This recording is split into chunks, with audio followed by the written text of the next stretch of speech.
What up? What up? What up? Um, yo,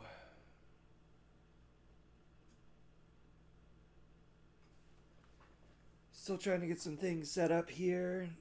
Sorry I'm a little late, party people. Um, I think I'm live. If somebody could, banana, banana, Mr. Wheels. Thank you, Mr. Wheels, for being here. And support me, bro. Appreciate it. Appreciate the love. I'm going to set my keyboard down now that everything's going. Um, Bubble Bay Tuna. If the audio's messed up, if you can't hear me or anything, just let me know.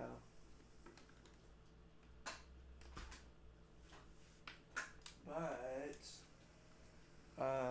in the meantime, yo, what up? My name's Tom Conaway, aka T Fizzle. I got a pair of scissors in my lap. That's because we're gonna use them in a little while. Go full screen. Oh snap! Yeah, dude, I'm like in a fucking different streamer setup. Oh my goodness, Mr. Wheels.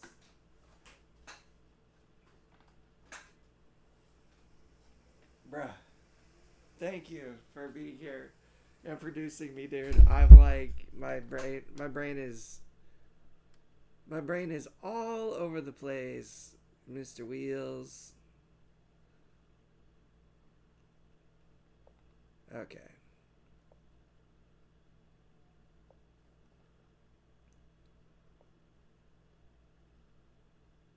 Okay. What up? It's your boy, T Fizzle. Sorry about that, everyone.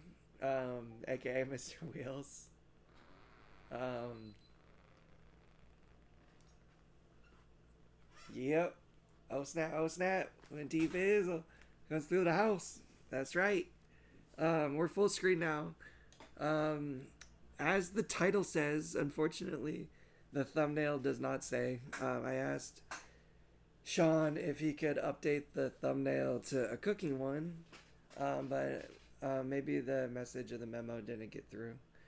We'll do our best to fix the thumbnail, but the title is correct. We're doing some cooking today. Cooking with T Fizzle. And yes, I'm a quadriplegic, and we're doing adaptive cooking. Now, the goal of this is not to be merely specific to quadriplegics doing adaptive cooking. I'm hoping to disseminate some meaningful knowledge that can apply to anybody who's cooking from a wheelchair or from a differently abled situation. Um, and the way that I'm going to do that is just by demonstrating some skills that I've developed, mostly through trial and error, over the last many years that I've been living with my disability. Some of these tips and tricks are certainly things that I've seen from other people, but the whole goal with this is hopefully you guys can see me be like, hey, look at that crippled mofo do all that stuff. If he could do it, I'm in a pretty similar situation, or maybe I'm not even as disabled, or maybe I'm a little bit more disabled, but I want to give this a try still. I'm hoping that there's going to be some helpful tips and tricks and possibly some inspiration to um, give this a go on your own when you are at home. No expectation to start cooking all the time for yourself, but it does feel good even if you do it every once in a while, even if you help prepare a meal, if you don't even necessarily do it all yourself. Hello, that cripple mofo. That's right. I am a cripple mofo. Oh, that is for sure. And what up, Graciela? Thank you so much for stopping by, stopping in, and saying hello. Okay, now I'm going to set my keyboard down again. We're full screen. I hope everything looks okay and sounds okay. Like I said, my producer, Mr. Wheels, is on it. If anything is off or anything needs adjusting, just let me know. We're live. We can maybe make it happen. Um, so yeah, let's get started. Let's get going. Let's get things moving. I'll take two of whatever you make. I got you, dude. I'm gonna sneak a little closer to the camera here. Gotta grab a couple ingredients that made their way to the back of the table, so that I can access these a little bit easier as I need them. Let's move them around. Move them a little closer. And you guys are probably like, what are you making, Tom? We're making some tuna salad. Then I'm going to, we could have tuna any way you want it. We could just eat it with a spoon or a fork out of the bowl. We could toss it on some crackers. I'm going to make a little like tuna melt sandwich, just because I got to eat dinner here, and that's what's for dinner tonight. But the point is this can be like a really great lunch, a really great snack to have anytime, to keep some tuna in your fridge for when you need it, when you want it. And yeah, that's just what we're going to be doing today. Like I said, I'm trying to keep things simple. I don't want to, we're going to advance things here in the future, where we might bring some heating elements and do like maybe some stovetop stuff or some oven stuff. I am going to use my toaster oven today to kind of melt the cheese on my tuna melt. But I really, really, really want to keep things simple. I want, this is really just kind of nuts and bolts, getting your hands dirty, mixing, opening containers, stuff like that. I'm going to show you guys how I open a tuna can. I'm going to show you some different options for tuna that you can get at the store that might make this more accessible or easier for you. And we're going to jump into it. I've been incorporating or trying to incorporate more fruit into my diet too. So I got a couple oranges. We did bananas and apples last week. Today we're going to peel an orange. And I'm just going to use my quad hands to do it. And yo, let me just say what up to some people in the chat. Quad Forger, hey yo, what's cracking, dude? I really appreciate you stopping by. Luke, aka Wheelchair Raver, appreciate you being here too, dude. That's right, we're doing some tuna. Tuna is so easy to make, and that's why we're doing it. Tuna on crackers is one of my favorite things. A tuna melt, it also might be like one of my more favorite dishes. But first, like I said, we're tackling peeling an orange, and then we're gonna dive into the tuna salad. Yep, you got it. I only got squeeze bottles, baby. Well, that's not true, but I tried to get items that hopefully can show like, hey, if I can shop a little bit smarter, then I could probably save a lot of time trying to figure all this cooking stuff out. So that's what I did earlier today, is I did a little bit of smart shopping. I got some squeezables. I got some different things that I think might help give you a little bit of an edge or an advantage when it comes to this adaptive cooking. Ben, Mr. Tipton, what's going on? Let's peel this orange. How are you going to do that, T-Fizzle? I could try to dig in with my fingers. I can kind of begin to break the rind a little bit at the top. I do have some fingernails. It's a little hard for you guys to see because I'm so far away. But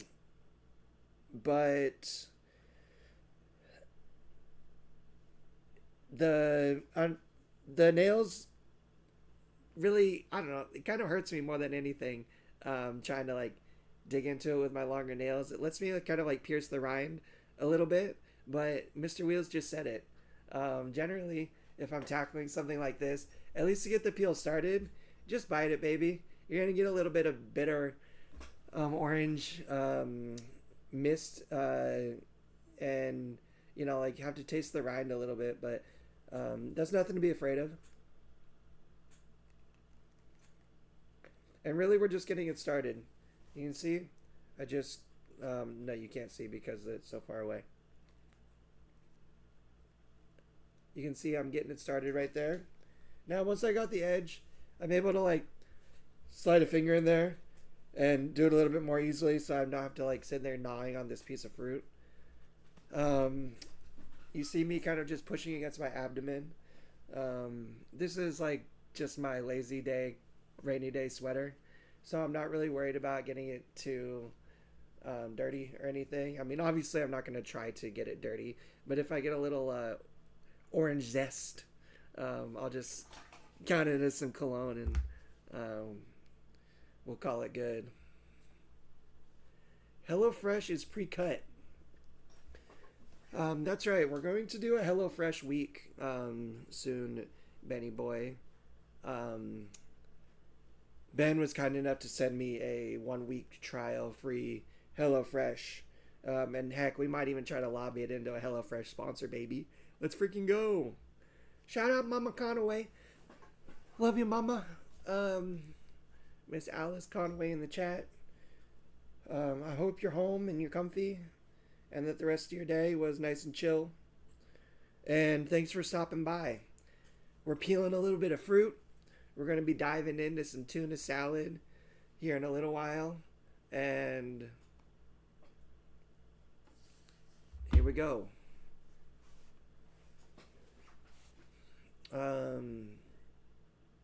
So we're getting there. Patience, patience, patience.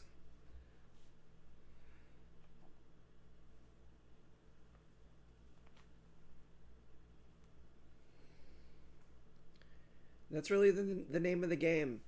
I'll tell you what, one of my favorite pastimes is like planning out a dish, getting ready to like, no, I'm going to spend a couple hours in the kitchen working on it or preparing food, or even doing something kind of more menial like just peeling some fruit so I can have it ready for when I want to eat it later. Pop on a show, put on a podcast, put on some Live to Roll, put on some music, just kick back, zone out, and prepare some food. It's really relaxing. It's fun. It's fulfilling to do, and patience is just one of the parts of food preparation. You got to be patient, especially when you're learning, especially when you're new to the game, and especially if you have a disability. There's only one way to be successful, and that's to kind of move slowly, move with thought and consideration. Think about your next steps. If you just go in there kind of haphazardly, throwing stuff around, odds are you're going to face a little bit more frustration.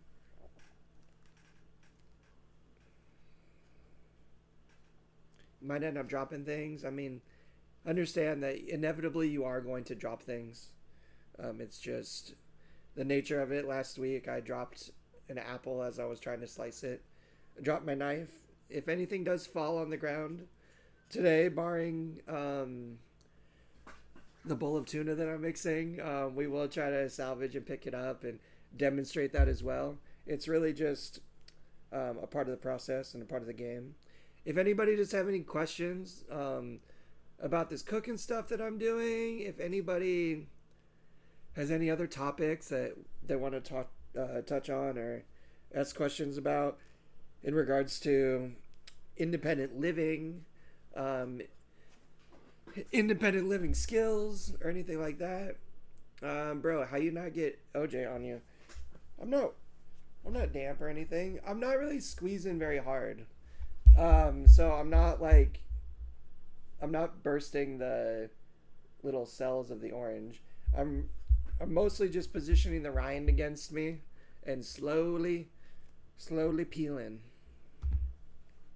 And the name of the game sometimes is getting messy.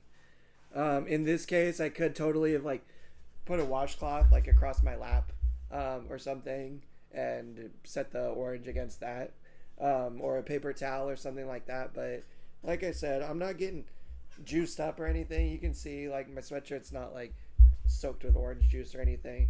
I was just using it, my abdomen, for a little bit of leverage, and I do that all the time for a lot of different stuff.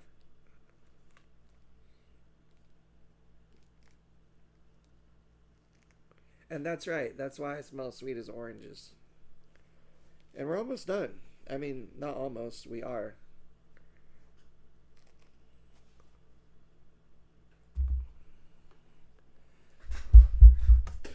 Bing, bang, boom.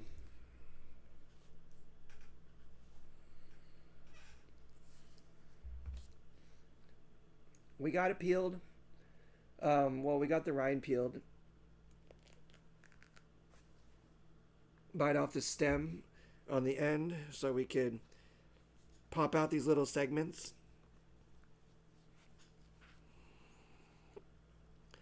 Boom. There you go, you guys. Orange, peeled. Now that you got it to this point,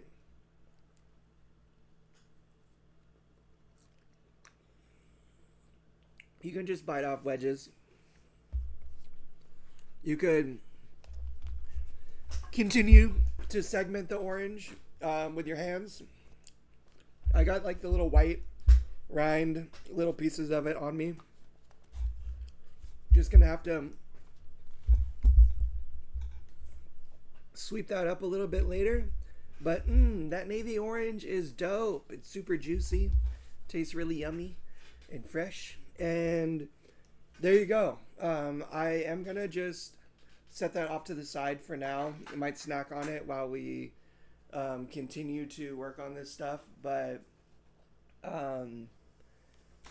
that's how I peel an orange rind. Combination of my teeth, combination of my quad paws, and a little bit of patience. It took me, maybe 10, 15 minutes to do that.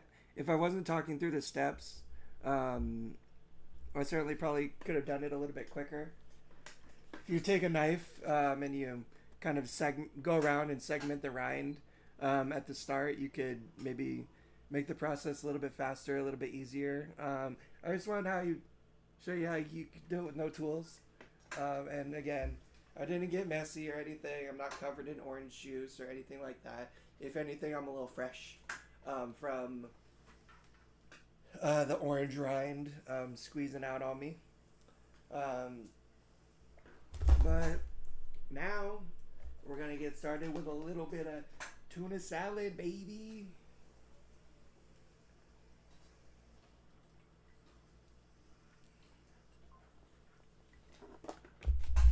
I spoke on this last time. I mean, I was obviously like facing forward right there while I was demonstrating the orange. The way that I cook a lot of the times is off to the side.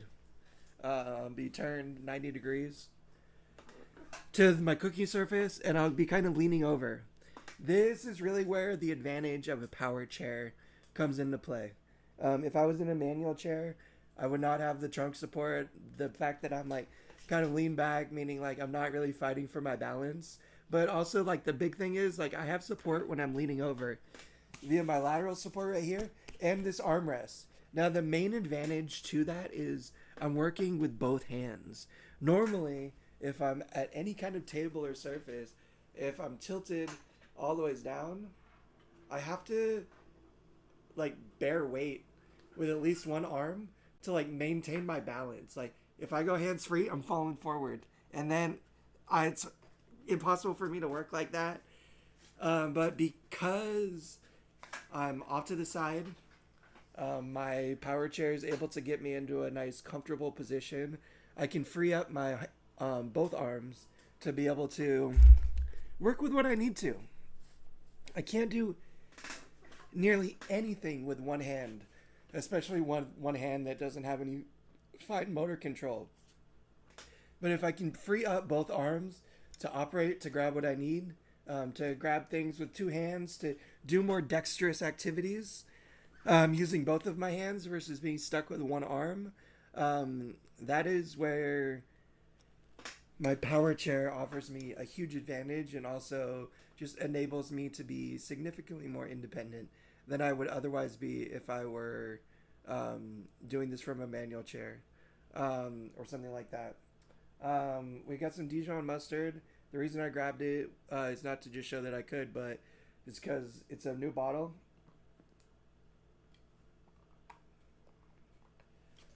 Just gonna use my teeth to bite it and get it started to twist it off. I'm not twisting with my jaw. I'm just holding it in place and then using my grip and my arm to twist the bottle. This was relatively easy to loosen. Whether it's easier or not easier, I found is just dependent on whatever it is you're opening and the packaging when they first did it.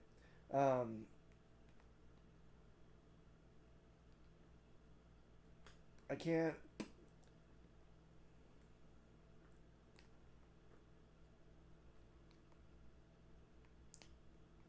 I can't grip this with my finger. I don't have enough strength or dexterity in my hands to open open up like the peel to break the seal on this. So again, I'm just using my teeth. Take care of your teeth, people.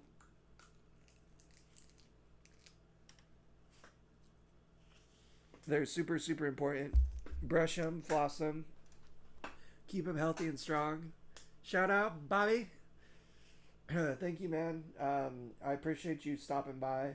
And as always, dude, sending lots and lots and lots of love. What do you call a quad without teeth? Fucked.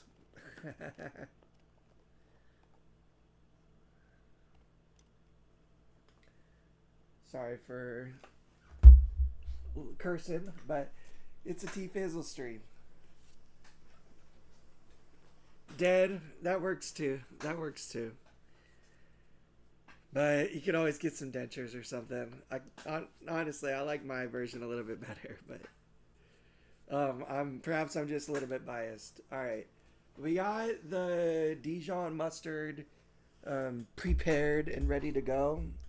I was on the phone with my insurance for 45 minutes before I started this stream, and am a little discombobulated. I didn't grab the mayonnaise and the relish, but I'm going to right now.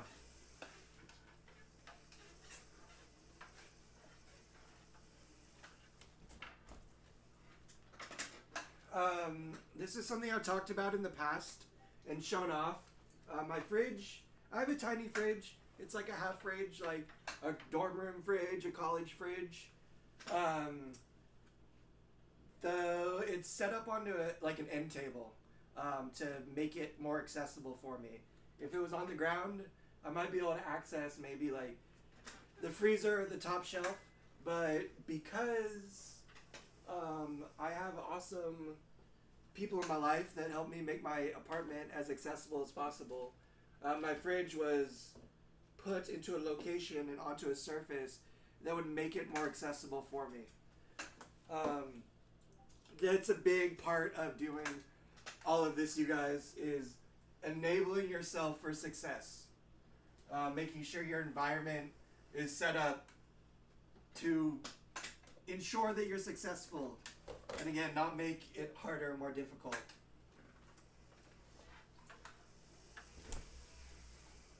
We got our mayonnaise.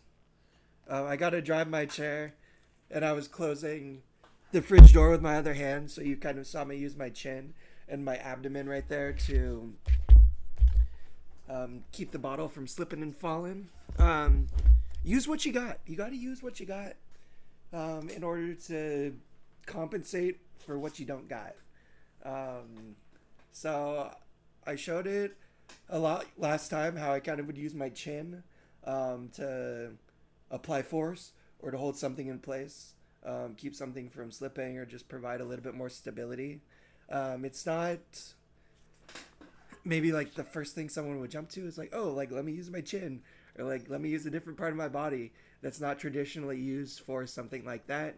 But again, we got to get a little creative sometimes. We have to think a little bit outside of the box, and that's how I learned all this stuff, was just getting creative, thinking outside the box, not thinking about how it's traditionally done, but trying to problem solve and figure out how I could do it in maybe a not so traditional way, but in an accessible way.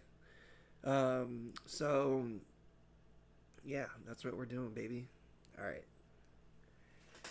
If I'm rambling on, I do apologize. I mean, I appreciate the chat. Like, you guys do give me something to kind of talk to or talk off of, but I'm sitting here in a room by myself just trying to form like meaningful commentary. So I do hope that it's coming off coherently and making sense. Sometimes I'm thinking back like, did that even make sense what I just said? If there are any questions or if you're confused about anything, please do feel free to just ask me to repeat something, to clarify something, or to just go over it again. I use every part of my body possible to carry, especially the waistband of my pants. Hell yeah, dude. That's whatever you gotta do. And that's a great tip. Using some elastic. Okay. We got a bowl. We're gonna use the bowl to put our tuna in, drain our tuna juice, and then we're going to transfer it into the Tupperware to mix everything together. Why are you going to use a Tupperware container in lieu of the bowl to mix everything together? Hello, Tom Ramsey. Great to see you. What are you cooking? Hey, Darren. We're making some tuna salad. We just peeled an orange. We're making a tuna salad, and then I'm going to make it into a little tuna melt. But to go back to just what I was saying, the reason I like to mix in a Tupperware in lieu of a bowl is because, one, it's a little bit more stable with the flat bottom. So when I'm mixing all the ingredients together, it's not so wobbly like a bowl might be. And inevitably, I'm going to put all this into a Tupperware anyways to keep in my fridge for later use if I have leftovers or anything like that. So why make an extra dish? Like, I'm just going to mix everything in the Tupperware, then I'm going to store it in later. We're going to eyeball these measurements. I don't have any measuring cups or anything like that. I mean, I do, but I'm just not going to use them. Why? One, because I just have a little bit of experience doing this, so I can't eyeball it. Two, I'm not trying to make extra dishes for myself. This is something really easy to just kind of eyeball and mix together. You don't need to measure out an exact quarter cup of mayonnaise or, like however many tablespoons of relish or anything like that. You can just kind of eyeball it depending on your preference and what you like. And that's what I'm going to do today. Okay. I have a hell of a time. I have a Chihuahua. Min pin on my shoulder, her sister behind my back, and my plate on my belly, and I manage. That's so funny. Yes, that's something that I don't have to worry about. Is any pets attacking me or attacking my food rather? Okay. Tuna. I got two different kinds of tuna to demonstrate two different ways of doing this, depending on what's available for you. Normally, I've been using these tuna cans forever, ever since I moved out. It's just a regular tuna can. It's got a little pop top, so you just like pop it, you peel the lid back, you drain your tuna juice, you're good to go. You got your can of tuna. Recently, shout out Mama Conaway, enlightened me about these packages of tuna. It's not in a can, but it's in a foil pack. You can either just tear it across the top, which I can do with my teeth. I found it's a little bit easier to do with a pair of scissors because it's like a metallic packaging that's meant to like keep it preserved and keep it fresh for a long time, just like a regular tuna can. It can be a little bit tough to like pull with your teeth and to open evenly. So that's why I got a pair of scissors. And we're going to do it both ways. I'm going to show how I do the regular tuna can.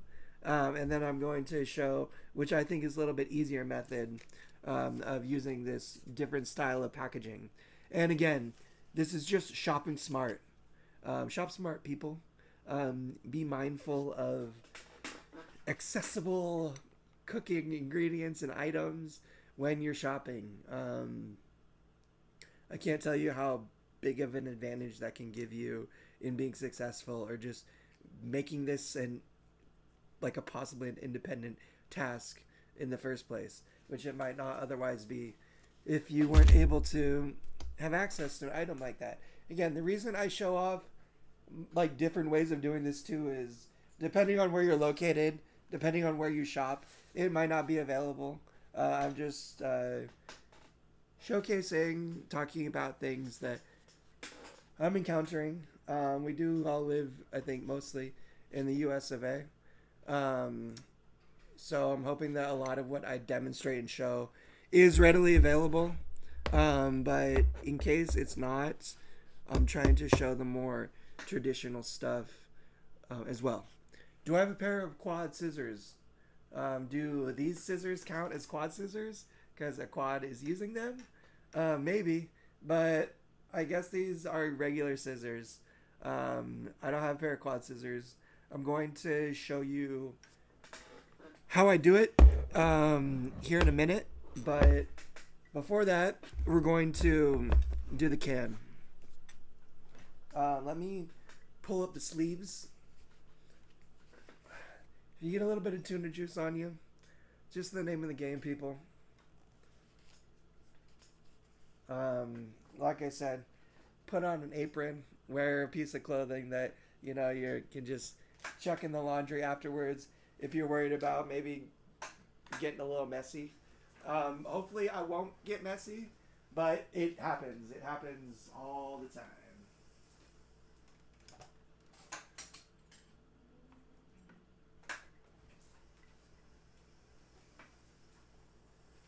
I'm grabbing a utensil to help give me a little bit lever arm when I am opening this can. The way that I start this, sometimes I'll use my teeth just to break the seal and to pull the tab to open the can of tuna. But I can also do it just by kind of working my finger underneath it and leveraging it up. And because these are a little bit heavier duty than like a soda can or something, I am going to try to avoid using my teeth to do it. There's an awesome adaptive device for opening soda tabs and tabs like this that our friend Mark 3D prints for abilities. I had one. Unfortunately, I broke it and I haven't replaced it. But Roy, what's going on, Roy? Thanks for stopping by. How do you cut deer meat as a quad? That's a great question. I'll tell you what. My uncle in Kentucky hunts deer every season, and I'll see if he can send me some venison, and we can maybe do that in a future episode. But I got the tab pulled up. I'm not sure if you're able to see kind of that distance. I guess you can. The tab is pulled up. The seal is broken on the tuna can, meaning we're ready to peel it back.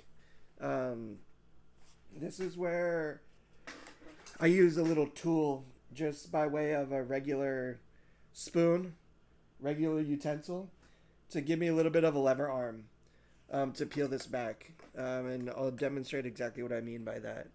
I can thread the spoon through this pulled tab and use kind of the leverage of the spoon to help me open it and peel it back the rest of the way.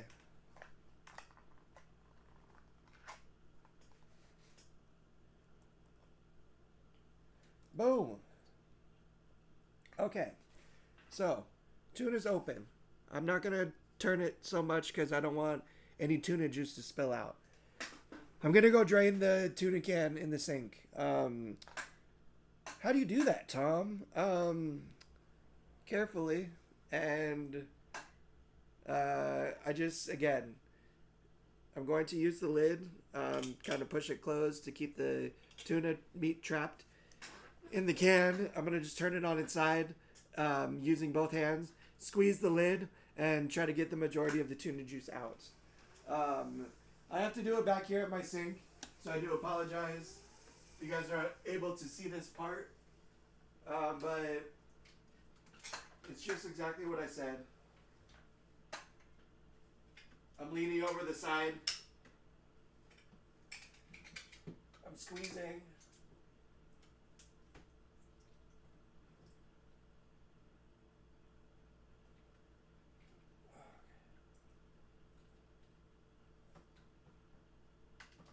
All right, all right.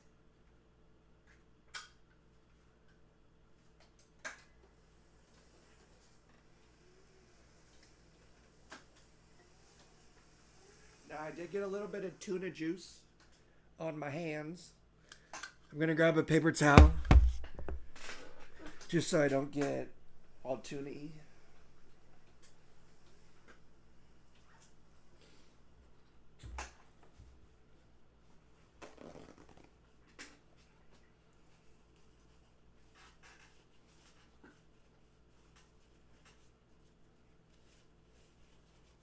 And I've said it before, I'll say it again. Part of cooking is getting your hands dirty. There is really no way to avoid it in most cases. It's just the name of the game. Okay. I squeezed the crap out of this can. So I'm going to remove the lid completely. And you saw it just flung onto my feet right there. That's okay. Like I said, it's just the nature of it. I'm gonna just tap it out.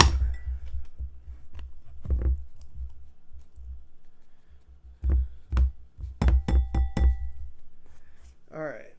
We'll use our spoon that we used earlier as the lever arm just to scoop out the rest of the tuna meat.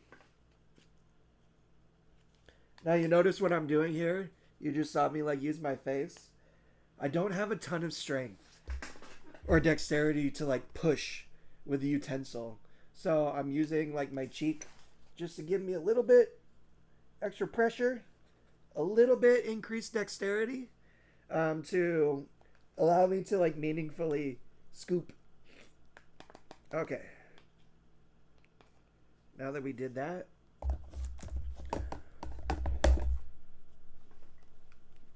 we'll deposit the rest of the tuna in here. Okay. Can 1, mostly done.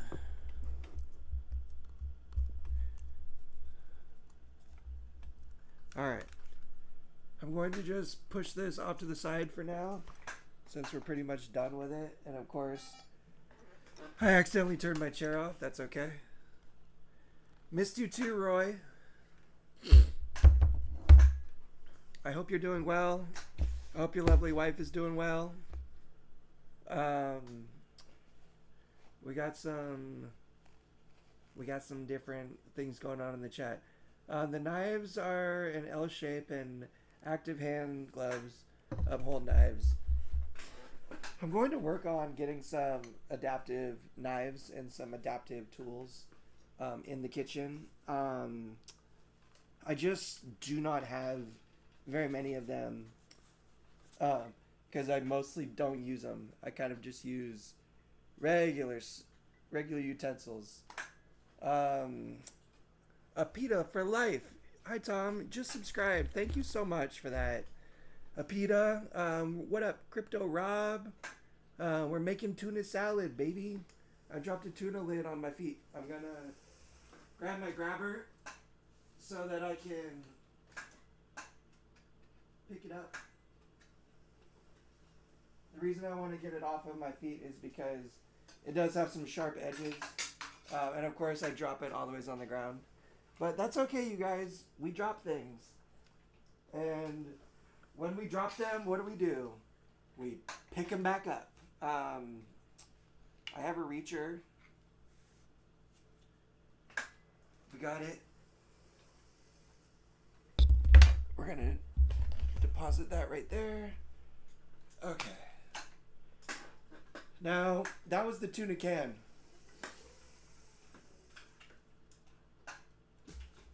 We're going to... You might have said this, I had to step away, but do you ever use a laptop tray to do things on your lap? I have a cutting board. I have a 13-inch cutting board that I generally keep on my lap. The reason I'm doing things kind of off to the side like this, Bobby, is because that's generally how I do it. We're going to grab the cutting board. We're going to put it on my lap, and I'm going to put it right here in front of me so I can mix it a little bit more dexterously versus like doing it onto the side. But when I'm at my counter in my little kitchenette area, that's how I'm usually working. I mentioned that I think it's one of the big advantages of a power chair is that I can work off to the side like that. And the main reason and advantage to that is I just have both hands free. Like I'm leaning my abdomen against my lateral support and bearing my weight. So I'm not having to use my arm or my elbows or anything to support myself. And because I don't have to do that, my arms are totally free to do what I need to do cooking wise and to just operate with a little bit more freedom, a little bit more dexterity. If I drop something, the dogs eat it if possible. Or it lays there till somebody grabs it. And that's totally okay too. That's one of the best advantages to having pets is they can be your cleanup crew. And sometimes you just gotta wait. Can't tell you how many times I've dropped something and I'm like, you know what? Forget about it. I'm going to pretend I don't see it until I have somebody here to help me pick it up. So even I do it. I do pick up most things that I drop, but I totally feel that and totally can relate to it. All right, Bobby. Now we're using the scissors. Let me go front facing for this so you guys can maybe get a little bit better view of exactly what I'm doing. Now, you saw me do a little quad lean. I'm holding a pair of scissors in my hands. Be careful. Scissors are sharp. They can cut you. They can poke you. They can stab you just as easily as a knife can. So be mindful. Be slow. Be careful. The name of the game isn't to hurt yourself. I don't use these like traditional scissors. When I say that, I kind of position what I'm going to cut into the scissor. And I'll just push down against my body to give me some pressure.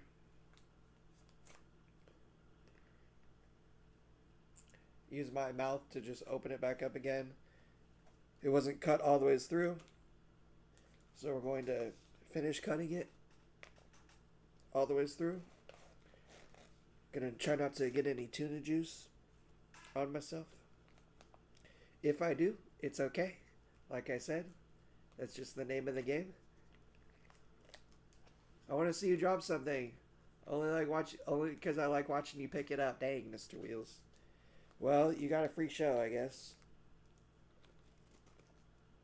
Okay.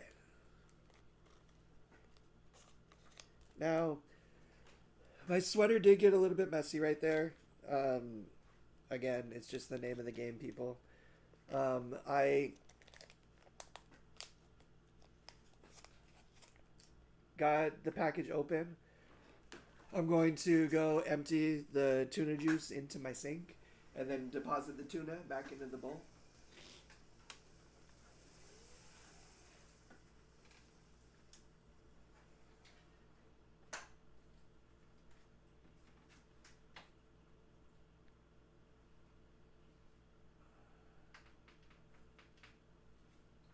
I cannot tell you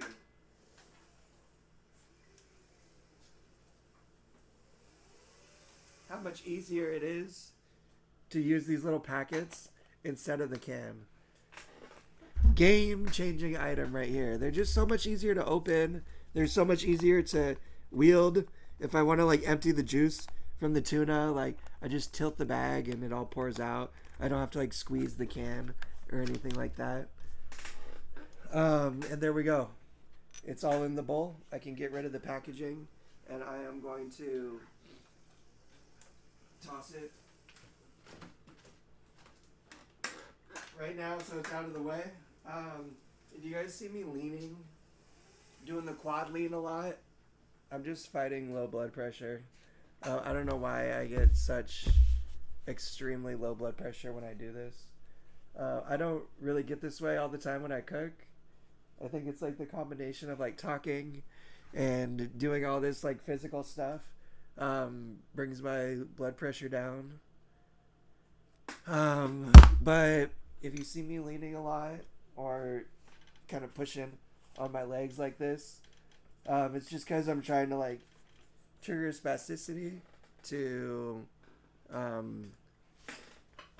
trigger some neuropathy to like trigger my blood pressure to go up a little bit. I wish I had a better explanation for all of it or why I have to do it.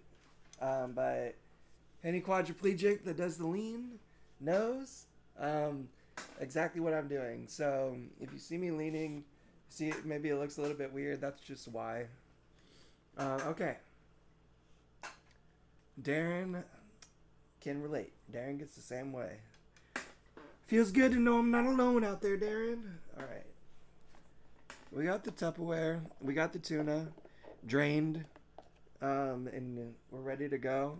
I'm going to set my mixing spoon off to the side. I'm going to deposit my tuna into the Tupperware where we're going to mix the rest of the ingredients. Tom, you did that pretty smoothly and pretty dexterously. Is that even a word, dexterously? To do something with dexterity? If it's not a word, that's what I mean when I say that. We got our tuna in our Tupperware, ready to go. We're ready to mix the accoutrement. Performing is extra work. Good job, Tom. Thanks, Mama. I need a little bit of encouragement. And affirmations. I appreciate that. Appreciate the love. I would go live with my anxiety and blood pressure. Go crazy, moving around, talking. Well, if I can do it, Darren, then I'm sure, more than sure, that you can do it. And remember to take deep breaths between explanations. I will try, Mama. I will try. Apita, thank you so much for stopping by. Thank you for subscribing. Really appreciate the love and the support. And yeah. Thanks for hitting that like button.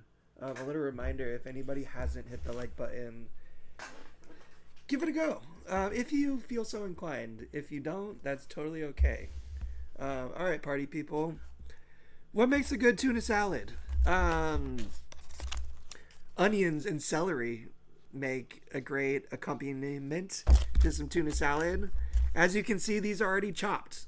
I did a little smart shopping today. Rather than sit here and bore you guys with my knife skills, I just bought chopped veggies because, one, it's easier. It's saving me time, saving me energy. And yeah, it's just, if it's available, why not take advantage? Dexterously. Definition 1. In a way that shows the ability to perform a difficult action quickly and skillfully. All right, Mama, we're good. We're good on the definitions and the words here. So now on the cooking apron. Apron's your choice. I gotta get myself one maybe, but a little gift idea for anybody in my life for the next time my occasion arises.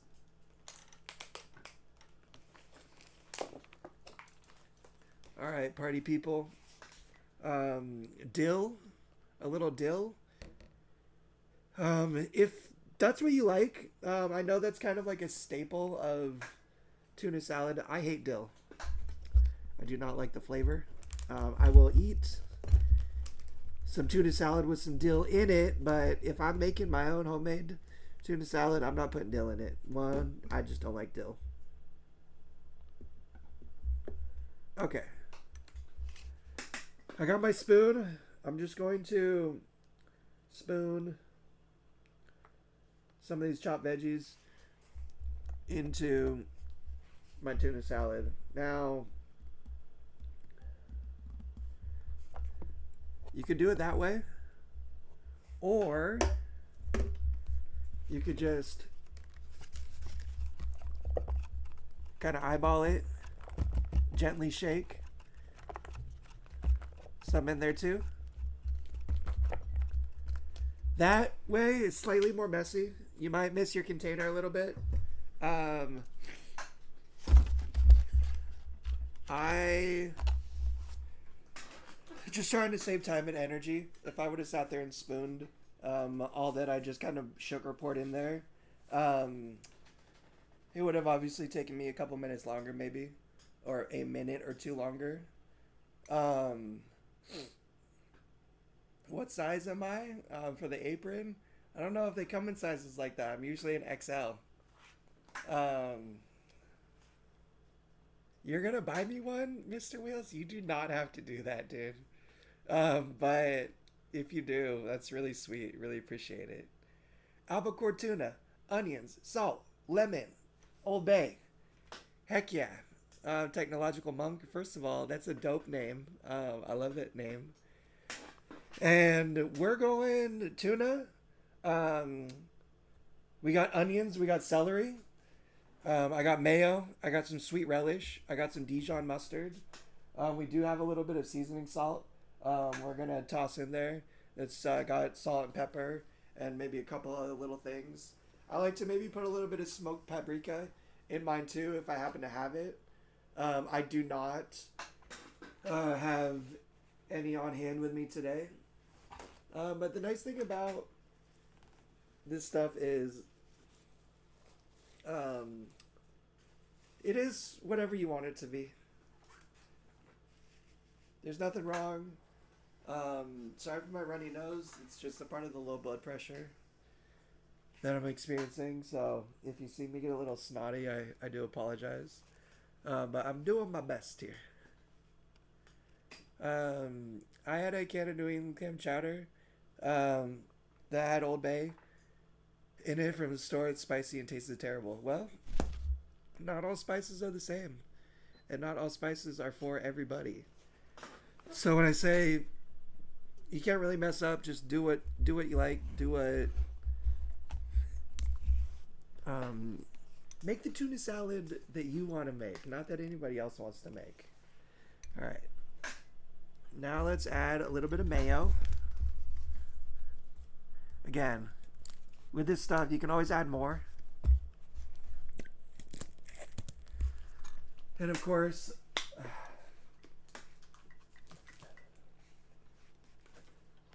I should have had this sitting upside down. Would have made it a little bit easier. You see me squeezing it with my cheek? That's just because that's how I do it. For the reasons I mentioned before.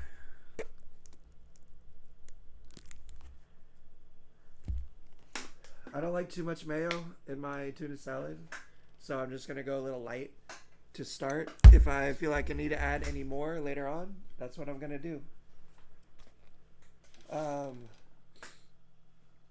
Oh, you guys are conspiring on my behalf now. Uh-oh.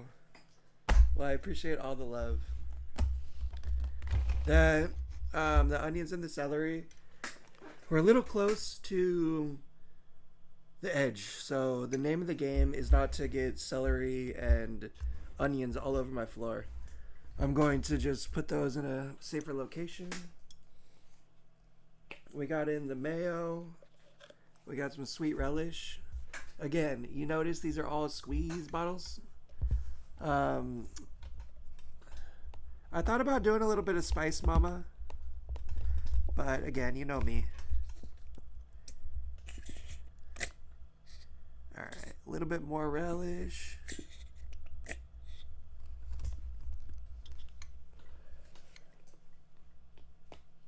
Put a lid on that.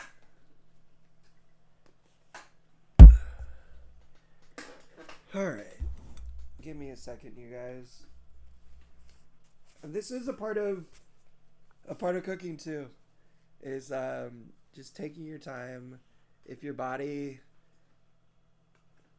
is telling you to just slow it down for a minute and to take a break, then slow it down for a minute and take a break. Please make sure to hit that like button. It does really support the channel.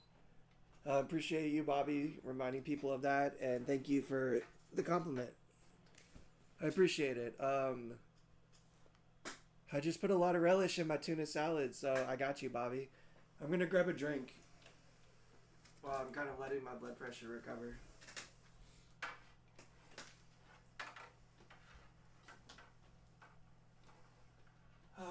Of course, nothing is super close by.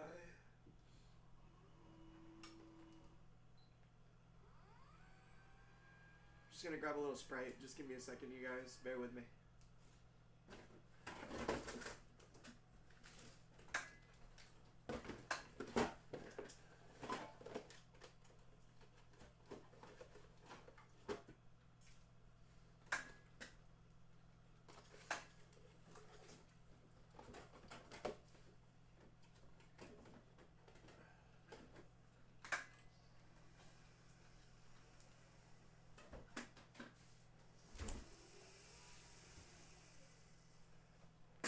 Lots of love to Bobby and the Live to Roll family. Yes, absolutely.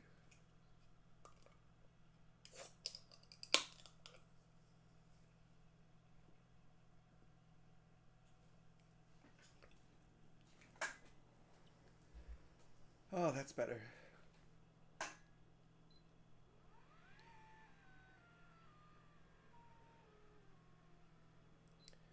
And yeah, we're just taking our time, people.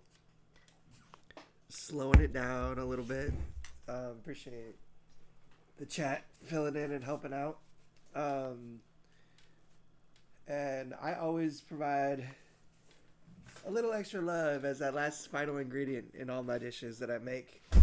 So no worries about that, Mr. Wheels. Love is a little dash of love. Will be coming your way. Okay. We did relish. We did mayo. We got the tuna in there. We just need a little bit of Dijon mustard and then a little bit of seasoning. And then we're mixing, baby. And perfection is not to be rushed. All right. Just a touch of this. I love me some Grey Poupon, but a dab will do ya. Can always add a little bit more if we need it. Ooh, nice and horseradishy. Yum.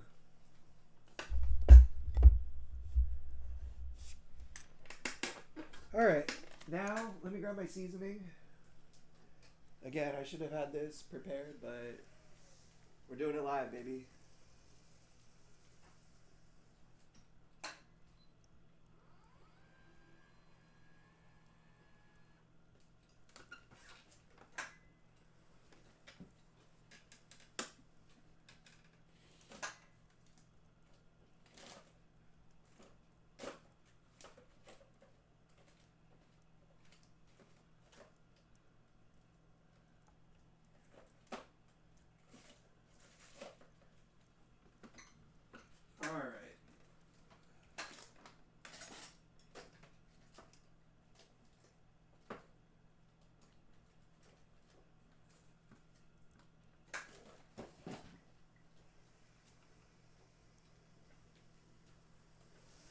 I got my seasoning.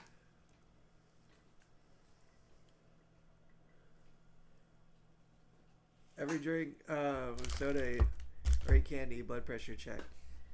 It's kind of stabilizing and coming back a little bit. I just gotta slow down.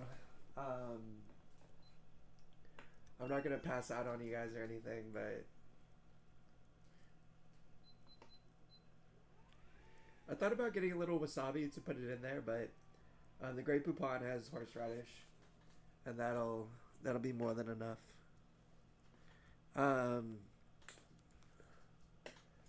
Okay. This seasoning is just garlic, a little bit of garlic powder, salt, pepper, and I think a couple other little things. But just, I'm not gonna go too heavy. Just add a little kick. Okay. Now we got all the accoutrements. We're seasoned up. We're ready to go. We're going to grab.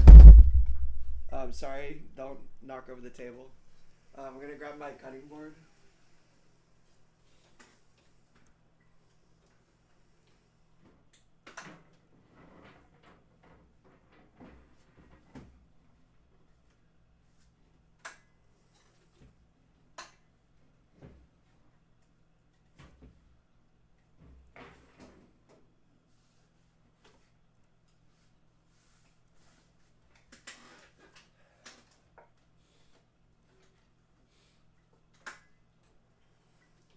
And again, I do apologize for not having all this stuff out and ready to go.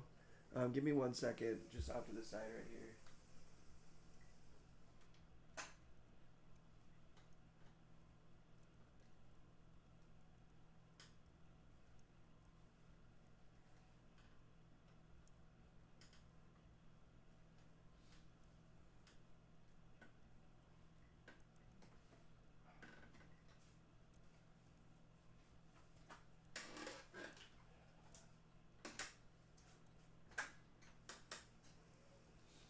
I just had to adjust my clothes a little bit off to the side. And I do apologize. Maybe I shouldn't keep apologizing. I meant to be a little bit more prepared. I got like a insurance phone call right before, like an hour before I was supposed to get started, and it took up like all my time that I was doing to kind of prepare all of this and get it ready. And with the low blood pressure, I don't know what's the dealio with that. Yeah. But it's just the name of the game. This happens when I'm cooking for real. And usually I'll just pause, take a break for a little while. If I can afford to. The thing about cooking is sometimes timing is important. Sometimes timing is everything. And it's not the most ideal time to like pause and take a break. So you gotta like just push through. Fight through a little bit. So I'm just gonna keep plugging along. Take my time. Just go nice and slow. Did you just come out of the walk-in closet? Yeah.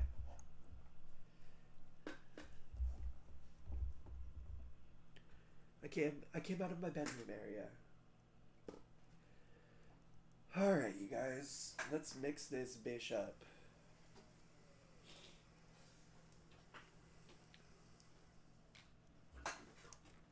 What's the easiest way to do this? There is no easiest way. The easiest way is the way that works. You can put a lid on it and just shake it. I tend to just go with both hands with a spoon. Just use both hands to provide like good dexterity and pressure. And just slowly mix it up. Just mix it up.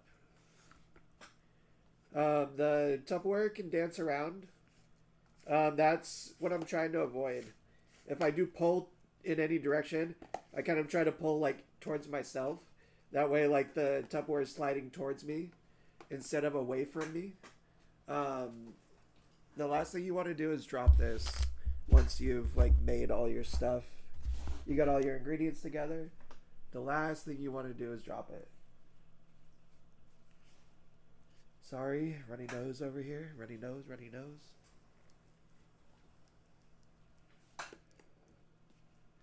And yeah, we're mixing, baby. I wish I had a little bit of music to like mix this to, or something to be a little bit more entertaining, but that's just the process. You just gotta mix it up.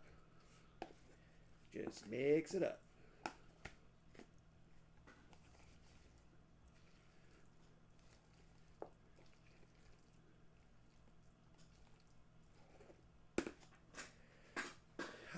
You can see I'm using a combination of different methods to do all this. I'm still having to lean in the midst of it, so I'm trying not to lose or drop my stuff. If I can hold this in place, what happens if I sneeze? Then I hope that I can control my sneeze and not lose all of my shit. I can hold to keep it from sliding around, to get a little bit better and easier of a mix, especially like once everything is kind of generally mixed together, but you want like everything very evenly spread throughout. I will go from using kind of both hands, where the Tupperware dancing around is okay, to I'll hold the Tupperware kind of against me. I'll just use my chin. And I know it looks funny. I just have so much more strength to like meaningfully mix all this stuff together.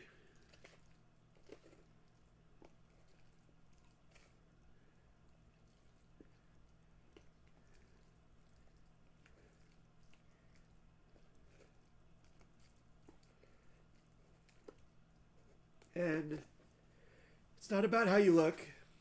Um,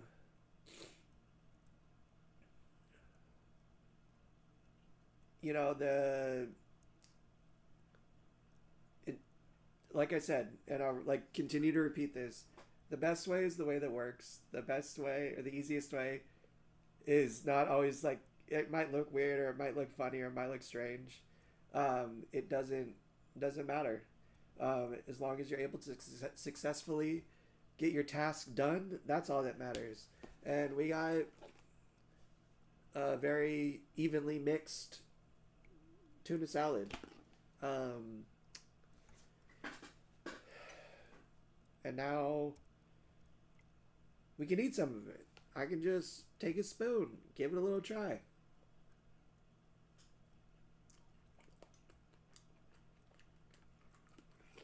Pretty good. But could use a little bit more Dijon mustard, maybe. A little bit more mayonnaise, perhaps. So let's go ahead and add that, just because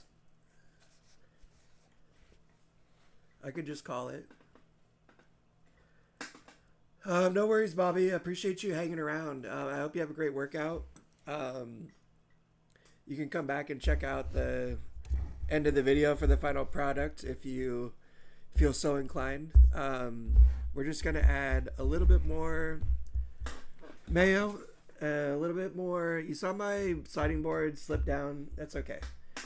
It's stable right there on my feet. We're not going to worry about it. I'm going to grab it in a second. What time are we working with here? Not too shabby.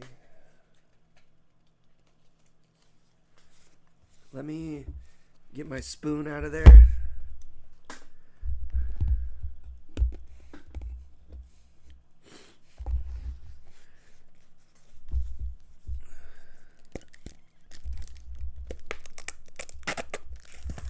All right, just a little bit more of that. We'll go just a tiny bit of mustard. I should probably grab this cutting board so I don't lose it. And if anything I've learned through like food preparation and cooking and doing all this, it's just a bunch of little steps all strung together. Bunch of tiny little steps, one after the other, after the other, after the other, after the other. I know I probably said this a bunch of times already, but just go slow. Just think about what you got to do next. Take your time. Be patient. Act with mindfulness. What up, Em? Whoop, whoop, whoop, whoop. All right, all right, all right.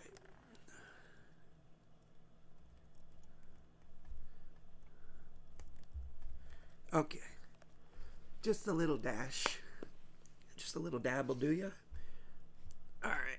Let's mix this the rest of the way and get this tuna melted.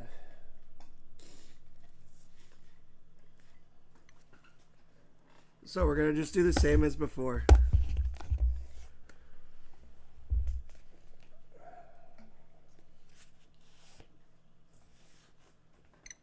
If you have a tray, like a lap tray or something, you can just as easily... oh, and I know you're just trying to make me laugh, Mr. Wheels. Don't worry. I got you. I appreciate the humor. I just use this cutting board because it's what I got. It's what works for me. It's on and off my lap easy. It's not like a tray that clips onto my chair or something, which might add a little bit of stability for you. But this is what works best for me. There's tons and tons of different options for lap trays.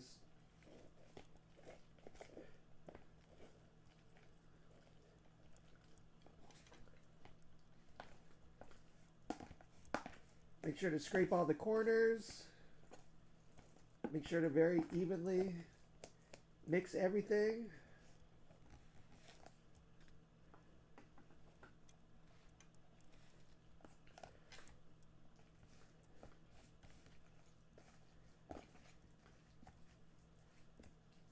Do. T-Basil.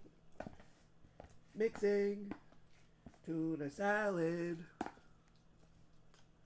Alright. We're mixed up, baby. We're as mixed up as we need to be.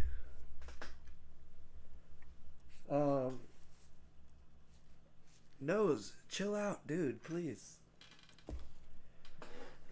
Now, we're going to make our open face tuna melt. Trying to stay up on the chat. One time, myself, tuna, made tuna and it was really good. That's awesome. That is awesome, Gracie. And I would love to hear more about what else you like to cook. We're doing something different today. I was just going to do this on a bagel or a piece of toast, but no. We're going to do it on a little piece of naan bread. Why? I don't know. I saw an advertisement for naan bread, and I was like, dang, that looks so good. So I'm going to do a little open-faced tuna on some naan instead of like regular white bread. The bread really doesn't matter. It's just whatever you want, whatever your preference is. How are you going to open that, T-Fizzle? Are you going to use a pair of scissors? Or are you going to just bite it with your teeth and rip it open? I'm just going to bite it with my teeth and rip it open.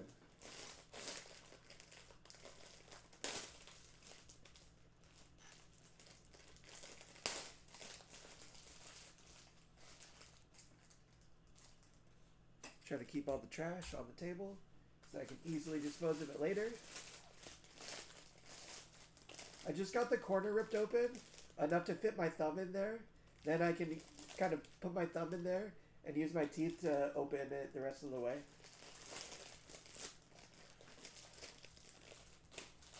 I'll probably just put these in a Ziploc bag whenever I don't use.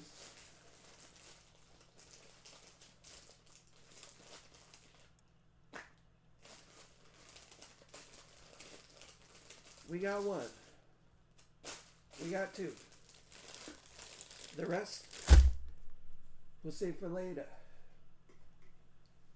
We are missing an ingredient. I have to get some cheese, please. I had help because I was doing a cooking class but it stopped. So heck yeah. Um, that's awesome to know that you were taking a cooking class, and I hope it's inspiring you to give it a go with some other things. One time I made wicked cupcakes with help too, and I said this last time. It's totally cool and maybe even preferred to cook with help. I'm doing all this all by myself. Why? Because I'm a glutton. I'm a glutton for punishment. I like to push the bounds of my independence and see what I'm capable of. It's something that I enjoy. It's how I want to live my life. I want to continue to push myself and try to be as independent as possible for as long as possible. But the way that I learned mostly was cooking with my family growing up, cooking with my mama and my sister and my dad and my brother in the kitchen all together or in the living room. My mom would set me up with some potatoes or some veggies to chop up, and I would sit there and I would do one for every 10 that she would do or that my sister would do, but it still felt like I was contributing in a very meaningful way. And I had that satisfaction when I was eating the dinner. I was like, hey, maybe this potato is the one that I chopped up. Um, the nice thing about having help is if you drop something, it's really easy to remedy that situation if something does go wrong. It's nice to just have someone there, and particularly for the cleanup. And sure, I'll let you help me out, Mama, when I'm visiting home and hanging out with you guys. But I'm C6, Quad Forger. C6, and not trying to throw any shade at you, Mama, but does it look like I need any help? No, I don't think so. Will I at some point? Maybe. Possibly, but that's alright.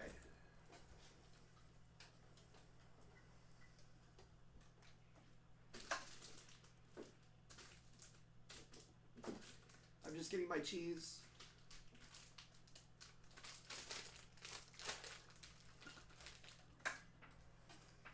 Got my cheese. Super Bowl snacks, Super Bowl snacks.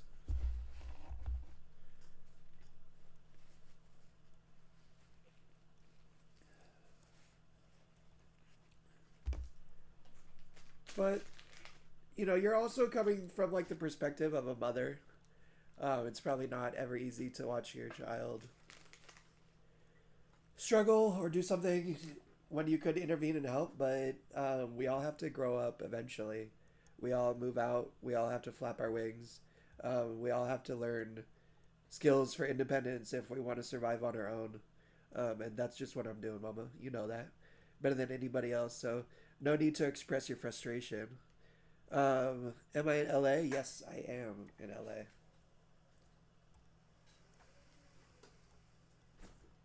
We got the cheese. We got the cheese. Let me grab a couple slices.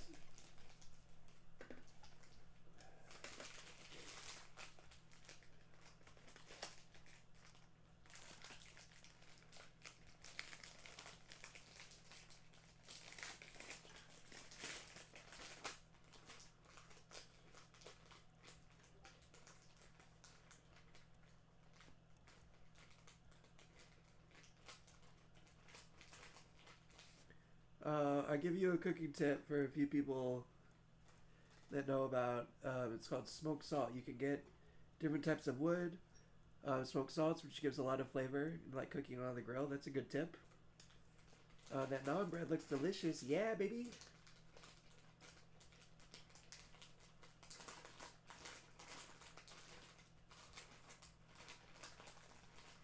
I got 2 pieces of cheese. I'm gonna zip this back up.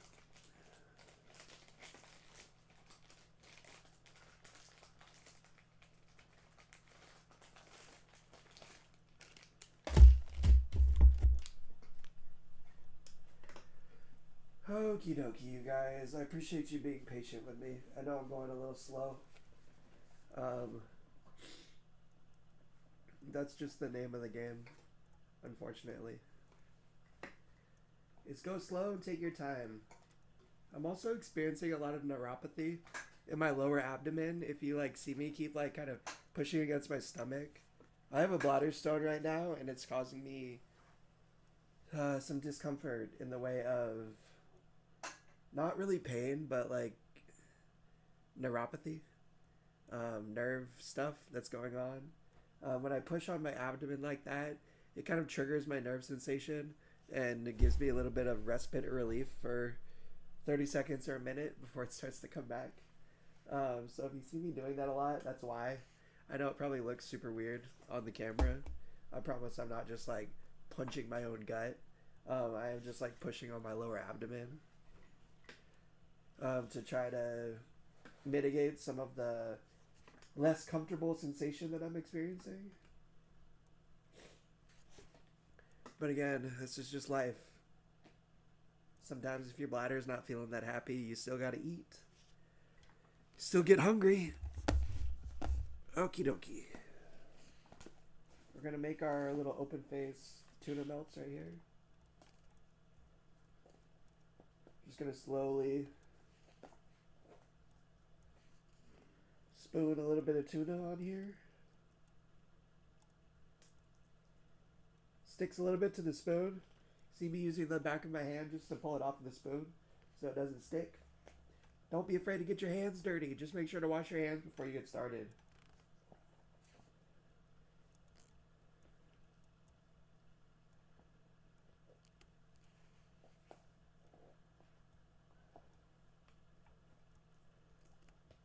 Okay, we're going to keep these pretty light because I have to get them in and out of the toaster oven. So set yourself up for success. It's increased likelihood that I'll drop something, like if it's heavier or like not very manageable. So I try to portion things in such a way that makes it a little bit more accessible for me.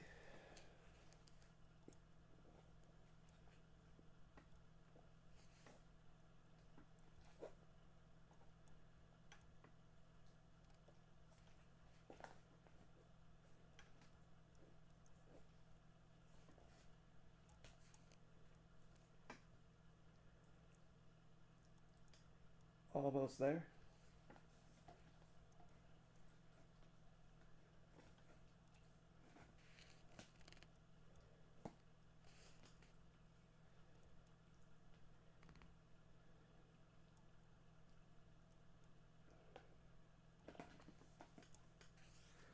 Okie dokie.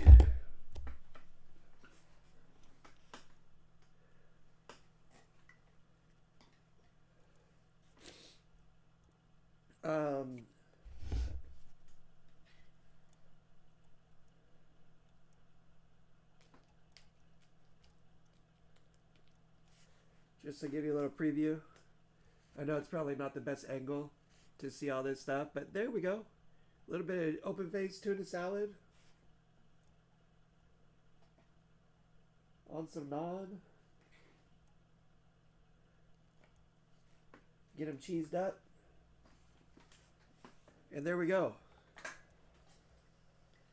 I'm going to pop these in the toaster oven real quick.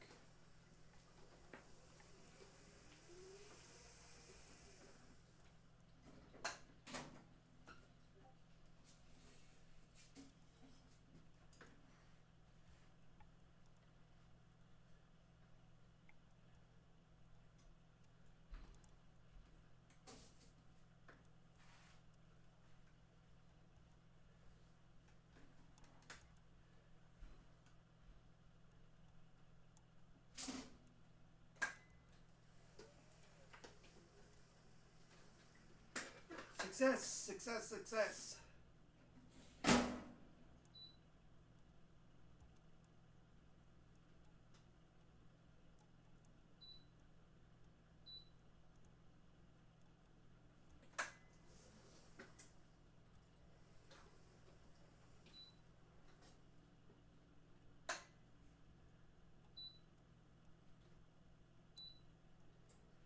Okay.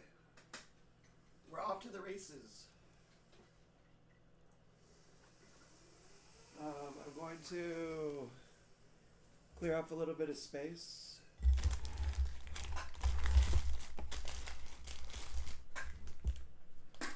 So I can set this down for now.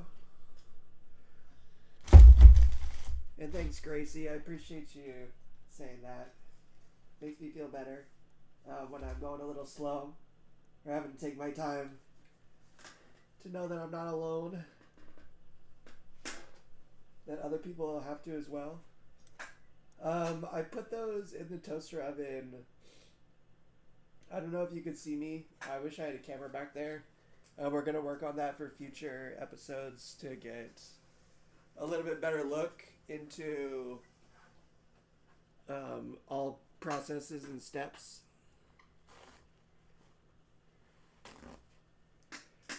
Like, how the heck did you put those in the toaster oven, T. Fizzle? I did it like a pro. That's how I did it. I just balanced it on my hand. Like, I literally balanced it on my hand like this. And I'll demonstrate in just a second how I did it. And I lowered it down into the toaster oven and just tilted my hand. So it kind of slid off onto there. I will demonstrate that right here in just a minute. Let me just sip a little bit on my soda and try to recover a little bit of this blood pressure.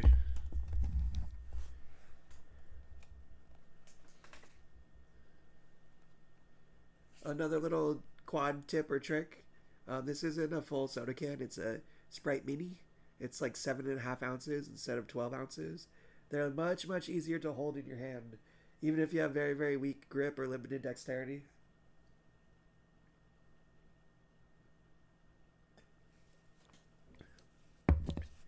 I love the minis because one, incentivizes you to drink less soda. And two, it fits perfectly in my hand. So I can hold it very confidently and easily.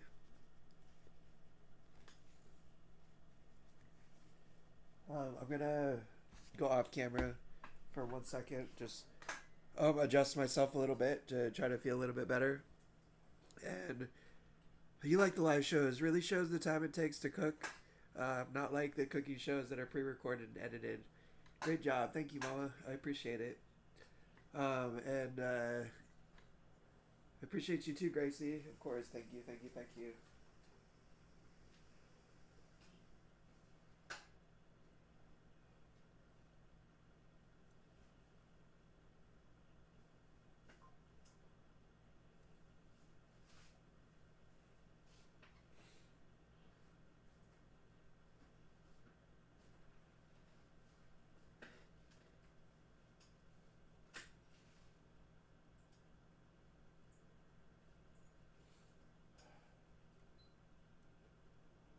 I'm still here, you guys. I'm a-coming.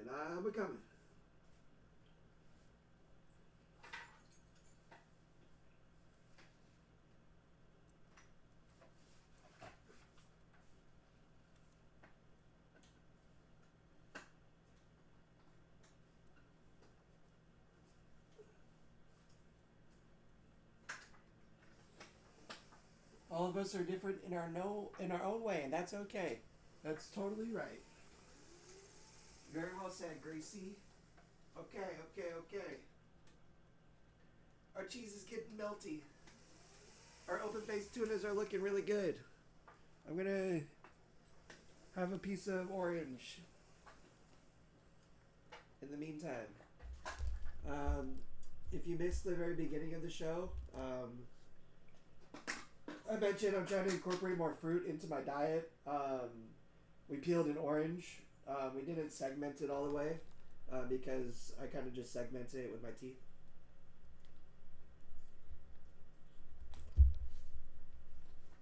But, ooh, that is so good.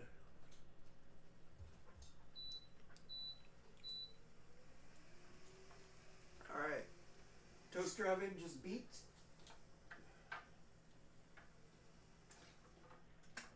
We're going to just give it another minute.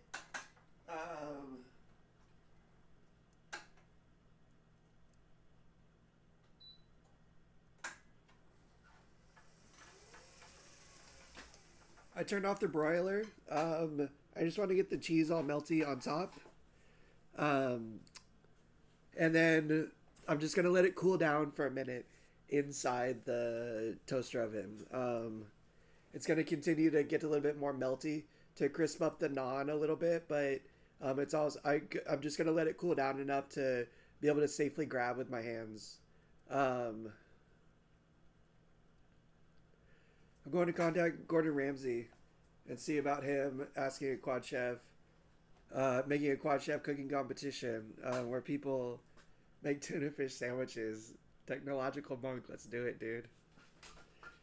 I love Gordon Ramsay. I would love, love, love, love, love to do something like that. That would be so epic.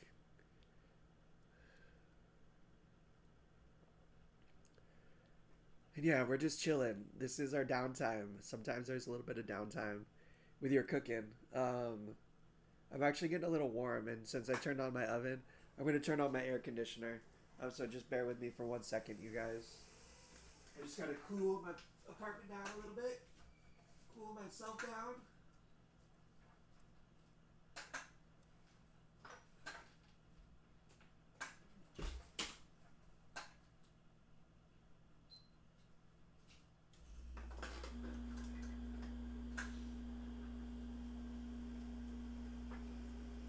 Chopped in an accessible kitchen. Let's go. Or maybe that's part of the challenge.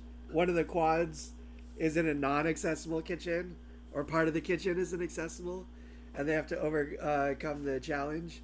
How long do you cook them for? Just like 3 to 5 minutes inside the broiler, just to get the cheese to melt. If you guys are hearing my air conditioning in the background, I do apologize, but it's just a necessary part of it. And like I said, I'm giving it a couple minutes more, but I turned the power off, so it's not like beating down any more heat, but it's still gonna get a little bit more melty, get a nice little broil on top of the cheese, and crisp up the naan just a little bit more.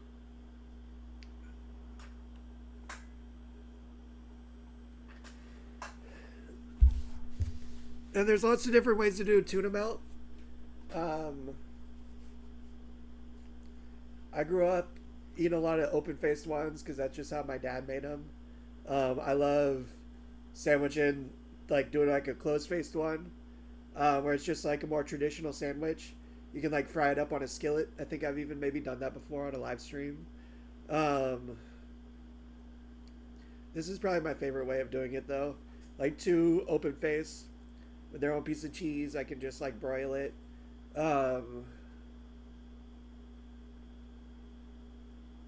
You can even use a sandwich maker, where you like a panini press, or just like a sandwich maker where you like push it down and it like heats from the bottom and the top.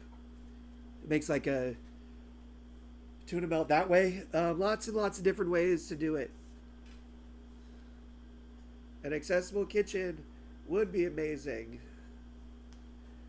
Tell you what though, you can make your own kitchen maybe a little bit more accessible with a couple of tools and something like this cutting board. You know, if your kitchen isn't accessible, make your own workspace an accessible one. Um, Let me go check on these bad boys.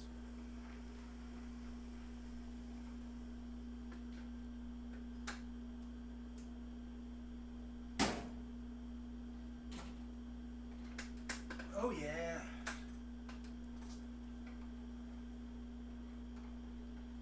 Just gonna let the pan cool down for another minute or two. I opened the doors, so now it's really gonna cool down and pretty much stop cooking the tuna melts. Stop broiling them. The reason I'm leaving it with the doors open for another minute or two is so the pan can cool down a little bit, because I have to slide the pan out a couple of inches to give me advantage to grab the tuna melts out of there. And yeah, just gotta wait for that to happen. It also let the tuna melt cool down a little bit too, so I don't burn myself when I'm picking them up off of there. But don't worry, I'm gonna escape this with no burns. This is why we're patient, why we let things cool down a little bit. Well, Rob, you're just gonna have to make yourself one.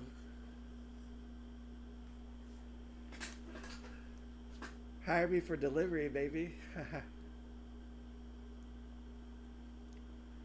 um, Beyond the satisfaction of just preparing a meal for yourself, which I promise there's something really special about that, it is a healthy activity to do. It might be a lot of fine motor skills. It might not be a ton of very like strenuous work, but I promise you're gonna use a lot more muscles than you realize when you're cooking and preparing food. You know, I'm using muscles in my chest and my shoulder and my back beyond just my arms. You know, like when I'm leaning over, like when I go to sit up, I'm using a lot of my arms, um, all the muscles I have available to me, which aren't all of them, but I'm activating them, causing a lot of cellular innervation, which is just helping to keep blood flowing, to begin to forge those connections, to make yourself stronger, to just burn a couple calories before you eat the food that you're going to eat.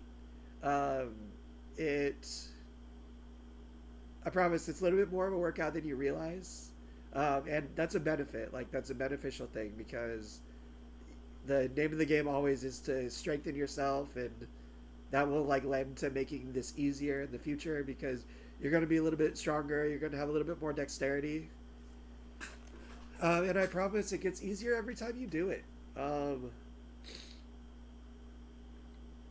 I try to shake my legs to have a spasm when low blood pressure hits. My nose runs like crazy and my ears are ringing. Well, my nose is running. I gotta go catch it because it's running so fast away from me. When you see me pushing on my legs, like if you see me like push down like my thigh like this, or even do it with my elbow, that's what I'm doing. I'm triggering a leg spasm. And really what I'm trying to do is I'm trying to get my ankles and my feet to kind of flex and spasm too. Um, a lot of people don't realize this is a cool part of anatomy is if you're trying to get your blood flowing a little bit better, when you flex your foot forward and backward, like when you extend your toes and flex it back, it activates your calf muscle in the back of your leg. Now, if you're paralyzed, obviously you gotta have to do that manually or have someone do it for you. But that's actually like a pumping mechanism to move blood up out of your legs into the rest of your body and up to your heart. That flexion, that like moving your foot forward and backward.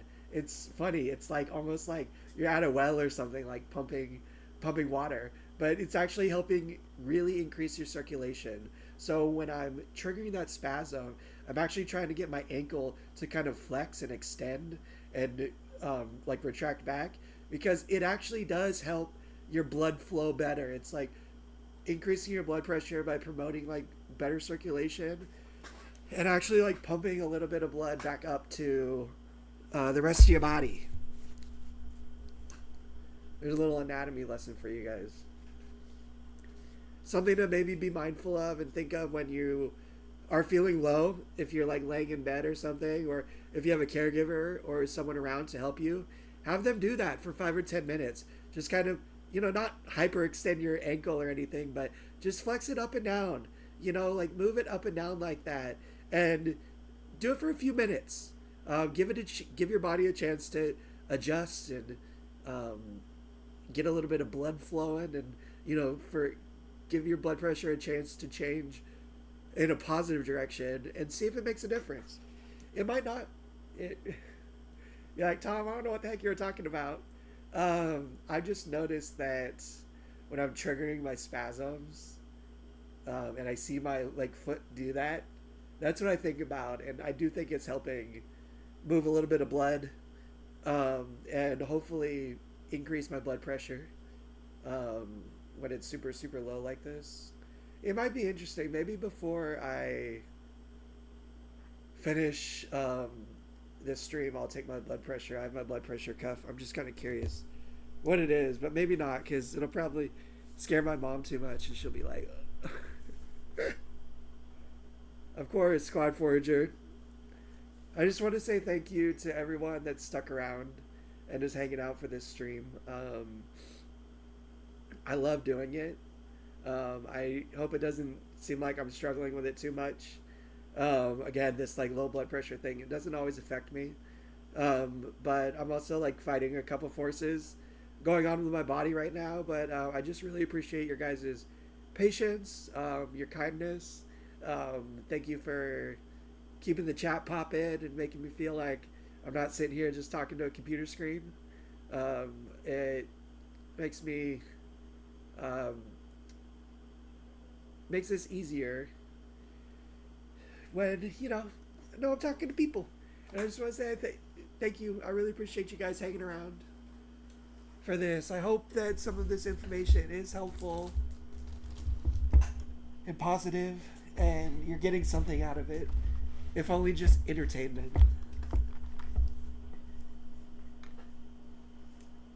But I'm hoping you're maybe getting some ideas for some skill, or for just learning some skills, some ideas on how to maybe do some things a little differently. I got a couple plates earlier that are stacked on top of each other. I'm not bailing just yet, Darren, but thank you. Of course, dude. It's my pleasure. And yeah, we still got to get these bad boys out of the toaster oven. So bear with me for a second if you want to see the final product.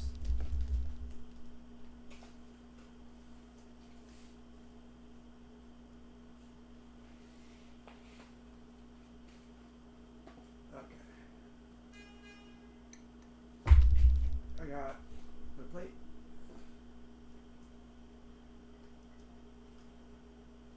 And now we're going to go grab these bad boys. I'll just explain what I'm going to do before I go and do it. I'm going to slide the oven tray out just a couple inches, maybe about a quarter of the way, which is just going to give me access to the food, so it's not set so far in. I'm going to, again, just lean against my chair, lean against my lateral support, so I'm free to use both hands, and then I'm going to just kind of gently pick these bad boys up and try to transfer them to my plate. Out of all of this is probably the riskiest part of cooking. I'm not ashamed to admit that there's been many a time where I've done all this work, I've done all this food prep, and I go to grab it out of the oven and I drop it and it's ruined, and I get really upset and frustrated for a few minutes. I've called my mom up a couple times and be like, I just dropped my dinner. But that's just name of the game. You clean it up, you order yourself some food, and just take it as an L, or you try to salvage it if you feel so inclined. I got more naan bread and more tuna salad, so I could probably just make it up again if I did happen to drop it. It can be a little demoralizing. There's no getting around that. It's just frustrating. But these things are bound to happen. It's not going to happen right now because I'm going to pick it up real easy and I'm going to be able to enjoy my dinner. But I just want to let you guys know that if you do drop something, it is certainly not the end of the world. Even if it's the final product of everything that you've been working for, like that still is, it won't feel okay, but it is okay that it happens because that's just life. And we roll with the punches. What kind of cheese? Mild cheddar. I usually go for a little sharp cheddar, but this is what I had on hand. Let me get my nose, since I'm a little sniffly.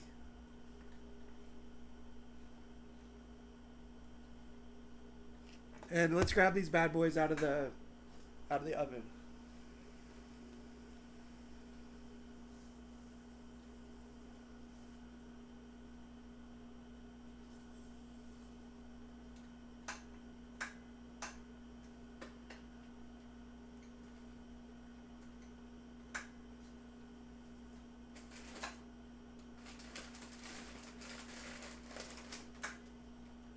clear a little counter space.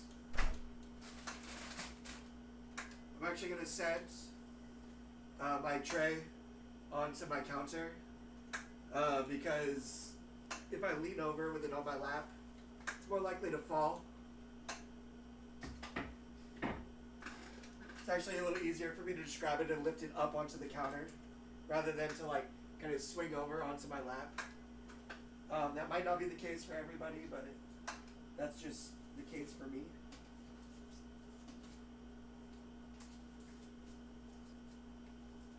These are cooled down. I mean, it's still warm, but it's not going to burn me or anything.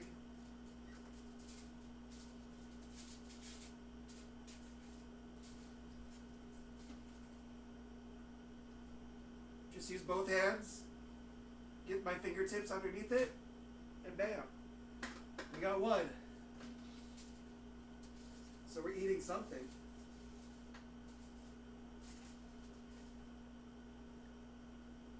And we got two.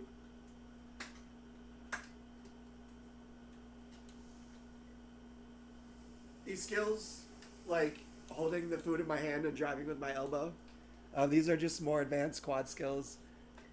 I just wanted to show off the final product. We got our cheese melted. We got it nice on our naan.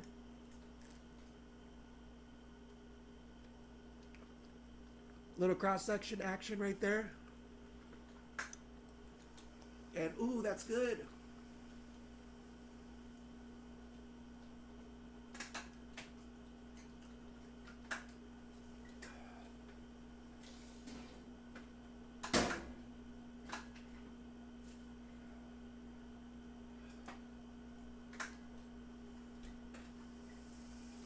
I wish I could get a little bit closer to the camera. I'm doing this whole production all on my own over here. So I'm not really able to adjust the camera or to get too much closer than this because my table is set up in front of the webcam. I hope that I'm able to do a little bit of justice and you guys can see what I have going on here, but this is the final product.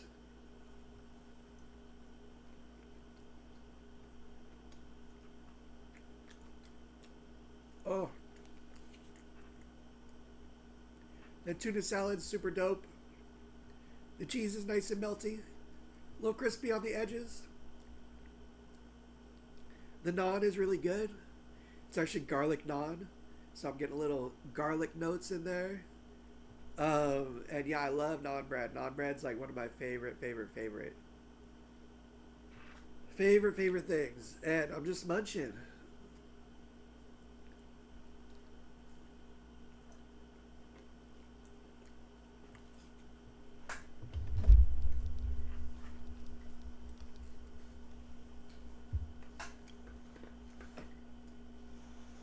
And that's it, party people. We have successfully peeled an orange, snacked on an orange, which is super important. Get your fruit in, people. Haven't always been the best fruit and vegetable eater, but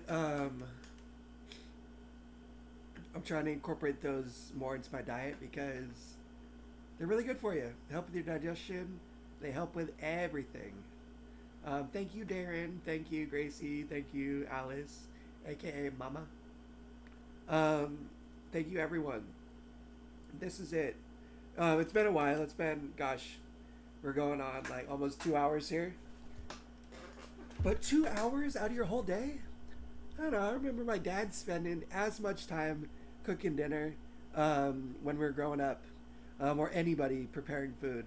You know, like it can certainly be a little bit more of a process if you don't have help, if you're working with your disability and different kinds of tools and doing things different ways. But again, it doesn't take too much longer than I think an able-bodied doing it. And obviously, like, I'm describing everything. I'm like going through it step by step, explaining everything. And So things are gonna go a little slower and take a little bit more time. But imagine you did this like around 4 or 5 in the evening, afternoon, which I did. Now I got the whole rest of the evening. I can snack on my dinner. I got some fruit to snack on. I got extra tuna salad that I can have with some crackers later. I can put it in my fridge and make another tuna melt tomorrow, or later if I want, if I'm still hungry. And um, really, just I don't think it takes too much time. Um, and maybe it doesn't feel like that for me because I just enjoy it. If you can find joy in what you're doing, then obviously it'll make the time pass a little easier. It'll like feel better when you're passing the time. But I got to tell you, there's a unique satisfaction to preparing your own food, and man, that old saying is like, when you make it yourself, it tastes better. Um, I think that's the case. Not always, but sometimes. And in this time, it is the case. Um, so, heck yeah, that's why we do it live, is so you guys can ask questions and we can talk and engage through the chat. But we are coming up on 2 hours here. I have to clean this stuff up, put away all my leftovers, and eat my dinner because your boy is hungry. So I just want to say thank you to everyone that stopped by and has been hanging around the chat. Let me grab my keyboard. And thank you for all the hearts. I see you, whoever that is, hitting all those hearts. I really appreciate the love. And I hope this was entertaining, a little bit helpful for somebody out there who's maybe thinking about trying to get into cooking. I know the thumbnail says gaming.